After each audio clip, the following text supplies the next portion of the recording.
কেমন সাজিয়েছি, কেমন লাগছে ওকে। যারা আপকামিং ব্রাইডসরা আছো আর আমার কাছে সাজতে চাও, আমার নাম্বারে কন্ট্যাক্ট করো। এই ভিডিওর ওপরে আমি আমার নাম্বারটা দিয়ে দেবো। যারা নেক্সটে আমার কাছে সাজতে চাও অবশ্যই আমার সাথে কন্ট্যাক্ট করো। 2025 আর 2026-এর বুকিং কিন্তু এখন চলছে। এরপর ওকে সাজানো হয়ে গেলে ওর অনেক বোনরাই আমাকে বলছিল, কিন্তু ওর যে নিজের ছোট বোন সে কিন্তু আমাকে আগেই বুক করে নিয়েছিল, তো ওকে তো আমার সাজাতেই হতো। এই দিদির বোনের নাম রূপশ্রী। রূপশ্রীর যেমন নাম, সত্যি সে খুব সুন্দর। প্রিয়াঙ্কা ওর শাড়িটার ক্রিম্বিংটা করে দিয়েছিল।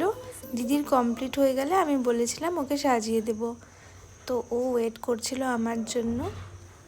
এই যে সেই ছোট্ট বোনটা আমার কাছে চলে আসছিল সাজার জন্য, আমি ওকে সাজিয়ে দিচ্ছিলাম। রূপশ্রী আমাকে বলল, দিদি তোমার একটু সময় লাগুক, কিন্তু আমাকে যাতে সুন্দর লাগে, আমাকে কিন্তু সুন্দর করে সাজিয়ে দিও। আমি বললাম, হ্যাঁ তোমাকে সুন্দরই লাগবে, তোমার ফেসিয়াল স্ট্রাকচার এমনিই খুব সুন্দর।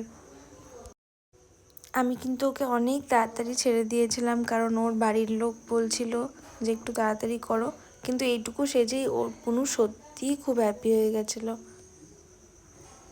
নেক্সট যেদিন রিসেপশনের লুক হবে সেদিন রূপশ্রী এবং তনুশ্রীদি দুজনেরই ভিডিও আমি পোস্ট করব। তো আজকের ভিডিও এইটুকুই। সবাই ভালো থেকো, শুভরাত্রি, টাটা।